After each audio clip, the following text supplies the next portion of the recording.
this particular verse. In this chapter, beginning of this chapter, Krishna tells to Arjuna that I am going to now speak to you Paramavachaha. Means imagine in 9 chapters Krishna has given so many things to Arjuna. The second chapter, the whole concept of Atma is explained with great detail. For an ordinary person, just to realize the soul, it is a revolutionary experience. Whenever we all get that experience, that we are the spirits, even when you just realize that you are not this body, these two are different things. I understand that I am not this body, and I understand that I am spirit soul. These are slightly two different things. Even when you understand that you are not this body, it creates a revolution in the life of devotees or ordinary people. Suddenly they are inspired to come to the process of spirituality. They have hundreds and thousands of metaphysical questions. Just when you understand that you are not this body. When you would come to the understanding where you start feeling that you are the spirit soul, that will create the greatest disruption ever in your lives. All mundane relationships, although you may keep it intact, but essentially it just falls off. Everything of this world appears a severe, severe burden. It may be a little thing. Just at the glimpse or the abhas of Atma, this is the output of experiences for an individual. So imagine Krishna has spoken all of that, and he has given Arjuna all the knowledge that is good for him to get liberated. Essentially, the Karma Yoga, Jnana Yoga, and so on. But then now he is saying, I am going to speak Paramavacha. That's why I said he himself is now excited. Why?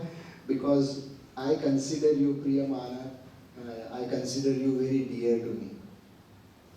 That also means that Krishna trusts the intelligence of Arjuna. This is a very high level position. That you may love someone so much, but do you trust him with understanding? Love and trust are two different things. You can love an ordinary person, you can love a drunkard, a beggar, you can love even a demon. That at the end of the day he is a part and parcel of Krishna. But to trust is a very different thing. He trusted him that you have the capacity to understand the Param, greatest of the knowledge. And I will be telling you Hita Kamanaya for your own benefit, and therefore this thing comes. Sarvam etat kritam manye yan mama vadasi Keshava. So in the Sanskrit language,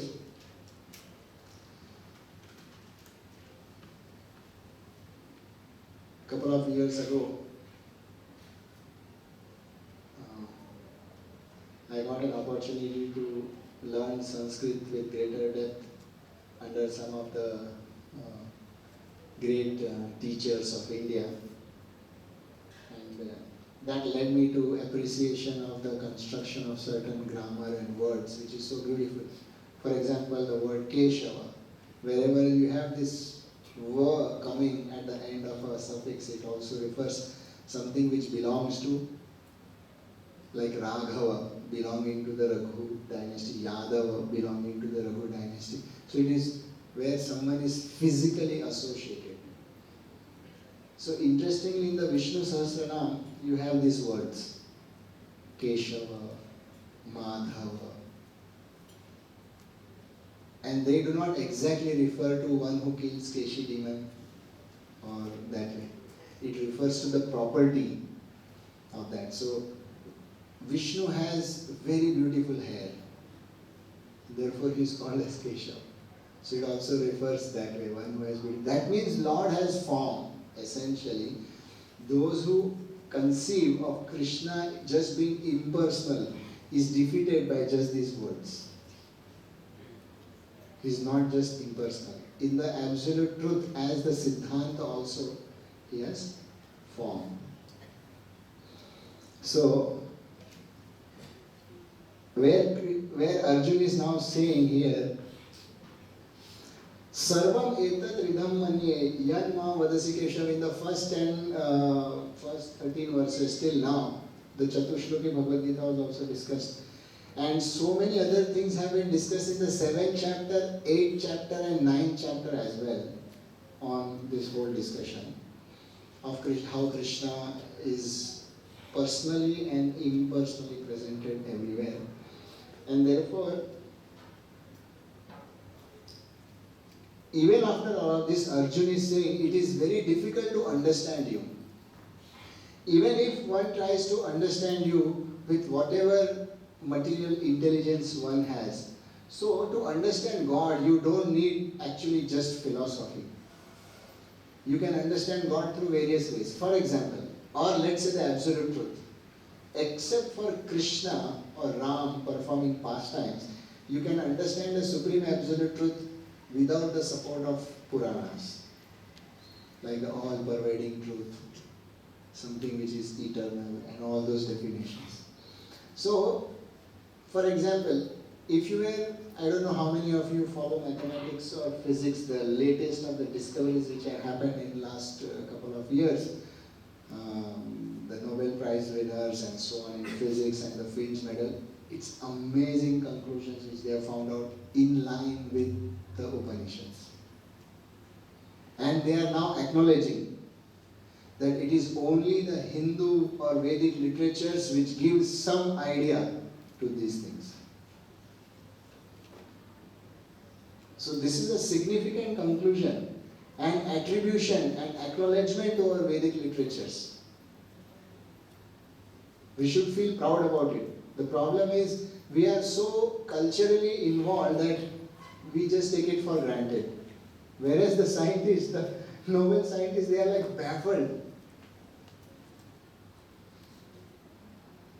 So, mathematician tries to understand the truth through mathematics, and they come to this conclusion that there must be a super intelligent creator.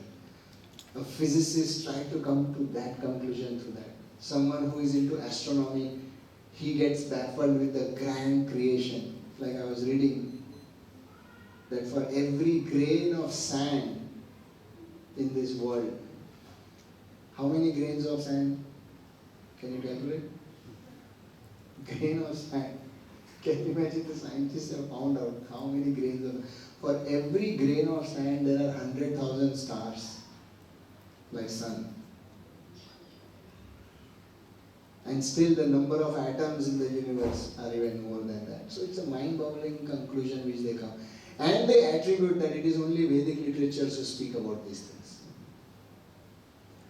It is only the Vedic literatures who speak about the idea of inconceivable, where Krishna is saying here, Nahi te bhagwan vyaktim vidur deva na danava. This idea that Krishna is not being able to fathom, is unfathomable even by the Devatas and the Danavas. So the skill of a physicist is through physics trying to understand the core, the root. The skill of a mathematician, he tries to find the truth.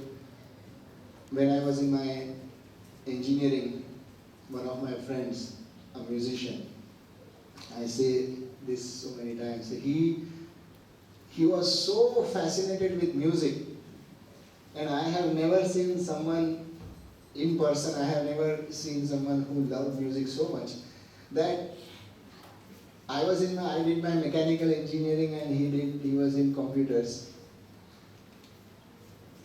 So we would go together to college, he would enter the computer department, I would enter the mechanical department.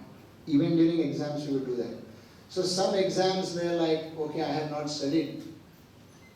And he would say, I have also not studied, so we'll come out in 30 minutes. Because 30 minutes is compulsory. By the way, I cleared my mechanical with first class. So I'm not discouraging him. So, but there were some exams we did not prepare well. So there was one exam where I had studied so well and I wanted to score well. So we entered the classroom. In 30 minutes, I see this fellow out of my classroom indicating, come on. I'm like, this is such a good paper. I want to score. He pestered me so much, come out, and I said, okay, I will at least write till my passing mark. So 40 was the passing mark.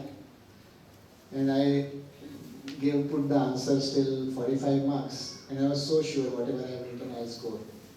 So I answered it 45 and I came out. And he was like, showed me a paper on the back side of the paper. Now he had a lot of musical sense. He said, look what I found out. And it was all a tal which was inspired in him. Like a musician composes some music, so he composed a tal, takte, dhinda, whatever. And I was like, you called me out only for this? He said, you don't know what this is, just come. And then we went to his studio. The entire night we were just with music. So from about 2 p.m. in the afternoon till 6 a.m. in the morning, without any sleeping, just playing music and what the tal. And I have seen him getting those kind of exciting emotions. And then through him I learned that there are people who sing certain tones in such a manner that when it reaches certain frequency, they get darshan of a particular devata. This is supported by our Vedic literature also. What I want to say is perfection of the truth, perfection of life can be attained also through music. Krishna is accessible through anything and everything.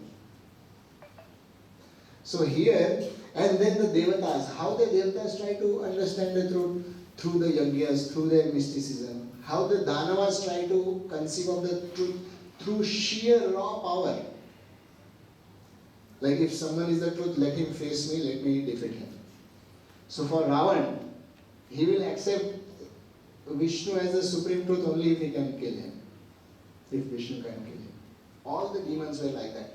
The test or the conception of truth, everyone tries to conceive through his own intelligence and so on.